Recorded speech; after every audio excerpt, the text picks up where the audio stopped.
in. Gave my name to all of them. Gave my name. And the voice of it all that I can't keep my heart straight. Keep giving, keep giving. And the voice of it all that I can't keep my heart straight. Keep giving up.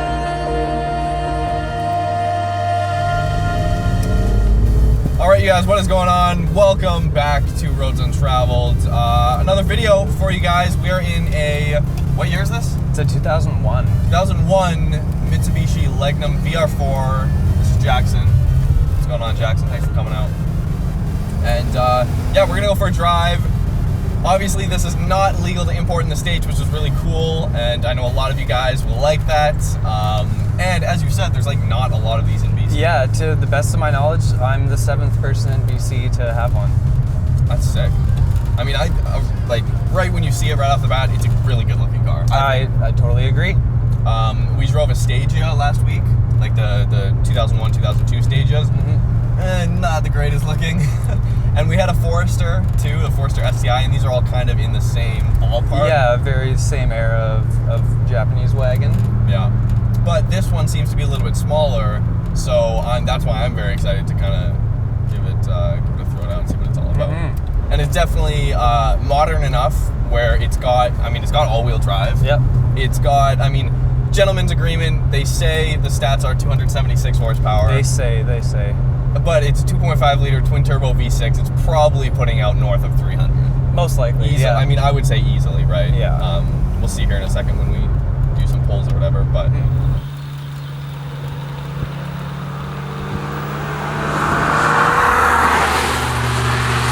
Yeah, no, that's really cool. I've never actually seen one of these in person before today. Like, I've seen a Galant VR-4, but not the Wagon. Yeah, you know, I actually hadn't seen one in person in BC before I imported mine either.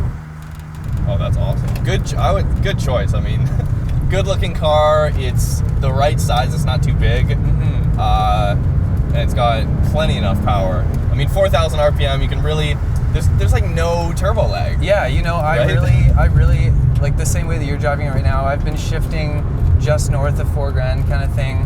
I mean, obviously it starts redlining at $7,000, but there's, you know, a good $2,500 of RPMs I haven't even really dipped into yet. Yeah. I mean, yeah, that's the beauty of having a V6 rather than an inline 4. Yeah. It's like an inline 4, most of the time you really need to wring it out to get any sort of like power or torque or anything like that. Totally. Which is cool. How do you find fuel economy with the V6? Not good. Yeah. I mean, it's hard not to drive the car with a little bit of spirit, but I haven't really gotten more than about 350K out of a tank so far. Oh, okay. All right. But so, yeah, it's not good, but... At the same time, it also hasn't costed me more than $60-65 to fill it right up. Oh, okay. That's not bad. Yeah, it's about 40-45 liter tank, I think. Feels really good. Thank you. Feels really... Steering is lighter than I thought it would be. It's very light, yeah. It is very light. Clutch is light too and everything. Throttle's really, really sensitive, which I like about it. Which is very good, but... So yeah, the AYC diffs are known to be a bit finicky, so I'd just be aware of that. Right. But other than that, I mean, yeah, just stay up with maintenance and try and find a car with as good history as you can. Obviously, they're Japanese imports, so there's always a bit of a unknown factor there. Yeah.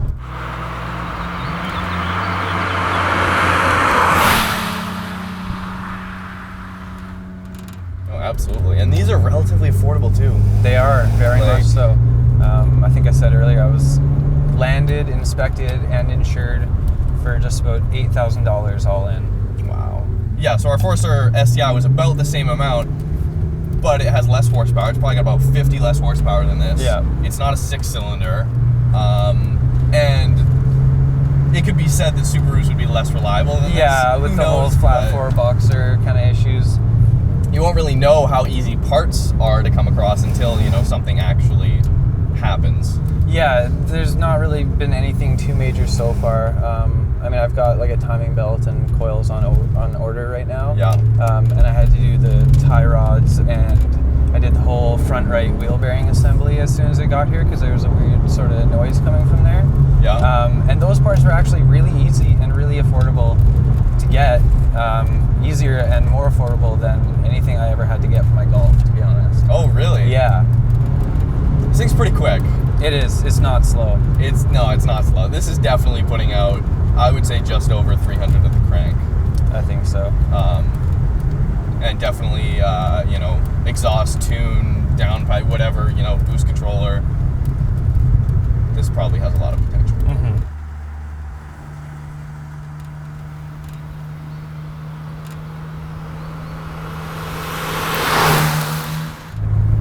Also, if you guys are wondering, on these shoots, obviously, we're totally obeying all speed limits and all laws when we go out driving. Jackson can second that. But just in case we accidentally go over the speed limit, we do use a Valentine 1. This is Grayson's Valentine 1. Awesome radar detector. I know Alex Roy, who held the record for the cross-country New York to LA record, just driving across the United States, and he uses the Valentine 1. He swears by it, and I would definitely agree. The Valentine 1's great, especially on the highway. Basically, they haven't updated the body in a long time. I know, like Escort and stuff, they come out with all these other models and whatnot, but the Valentine, they just update the firmware, and so whenever new features are added, you don't have to buy the newest model every year, like a phone or something like that. You just update the firmware, and you've got it for life. So if you want to check it out, really awesome radar detector, and it also has directions, all 4 directions for detection. You can check out the link in the description. It's on Amazon. Honestly, like, I wouldn't be promoting a product if we didn't use it and it hasn't saved our ass, allegedly, a bunch of times. But anyways, you can check that out if you guys want to. Yeah, so for those of you who are wondering, it's a transverse-mounted V6, right? So it's got the transaxle up front and then a differential in the back. Yeah. So yeah, do you know if this has all-wheel steering? It does not have all-wheel steering. Okay. Yeah, so I mean, the car's really easy to drive. You've got a 5-speed. Yep. So, I mean, that's a must. Yeah, that's an absolute must. Actually, when you asked me things to watch out for the Legnums, watch out for the 5-speed Tiptronics. Right. It's a system. It's the same sort of like Tiptronic system that was getting passed around between like Porsche and those kind of guys of that. Okay. Oh wow. Okay. But it is known to be finicky, and when it starts having problems, it goes downhill pretty quick apparently. So yeah, the 5-speed was the only option for me. Yeah, and it's not going to get dated. I mean, a Tiptronic from the early 2000s. Yeah, it's slow 15 years later. Yeah. This is really awesome. This is a good car. The suspension is stiff, but it has. It's not unforgiving though, I don't think. No, it's not. It's not. It definitely has a little bit of body roll, but it's not. Like, it's still. It doesn't like understeer really. Like, it's not. I mean, we're not at the limits. Let's be honest. We're not on the track or anything. Hey man, well thanks Jackson for coming out. Thank you very much. Seriously, appreciate this. Awesome car. Do you have like an Instagram or anything? Yeah, my Instagram is @JacksonOfTrades. Dope. It'll be in the description. Go follow Jackson. Go subscribe. Tell your friends. Go hit us up on like Facebook, Instagram @Roads Untraveled, and we have a podcast as well that goes up every Wednesday on iTunes where we just talk about cars and just hang out. All right, you guys. We will see you next time. Peace.